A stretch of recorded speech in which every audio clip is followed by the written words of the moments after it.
मेरी क्लास के लड़के इतने हरामी थे ना, मैडम बोर्ड पे लिखकर कहती थी सब कुछ दिख तो रहा है ना, तो ये हरामी बोलते थे नहीं मैडम नीचे का नहीं दिख रहा है। एक बार देवर भाभी को छेड़ रहा था। देवर बोला भाभी पिच पे घास एकदम बढ़िया है, स्विंग अच्छी मिलेगी, क्यों ना आज रात एक डे नाइट मैच हो जाए। नई बॉल से ओपनिंग करने को तैयार हूँ। भाभी मुस्कुराते हुए बोली मुन्ना अपनी नई बॉल जेब में रखो, ये होम ग्राउंड सिर्फ तुम्हारे भैया के लिए बुक है।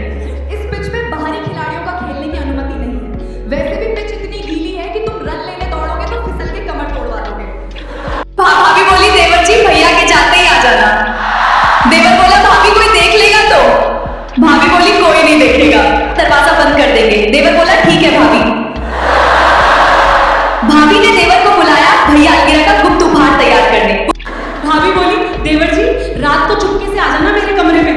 देवर नहा धोकर तैयार होकर आ गया। भाभी बोली कॉकरोच घुस गया है बेड के नीचे, भैया को कीड़ों से डर लगता है, तुम मारो। देवर बोला मैं तो सोच रहा था कि भाभी मुझे देगी। अगला दिन जीजा जी अपनी दुकान पे बैठे हैं।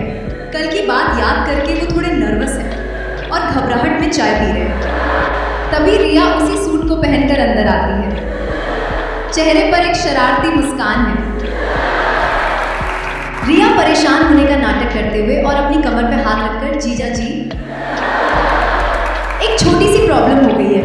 जीजा जी चाय का कप टेबल पर रखते हुए थोड़ा घबरा कर अब क्या हो गया साली साहिबा, कल वाली शर्ट का बुखार अभी उतरा नहीं है मेरा। सूट की फिटिंग तो आपने एकदम कतई जहर दी है। हियर वो मेरी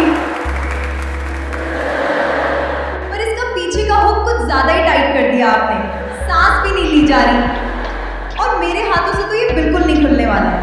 रिया झटके से पलटती है, जीजा जी के एकदम करीब आती है और टेबल पर दोनों हाथ रखकर उनकी आंखों में देखती है। ढीला क्यों करना है?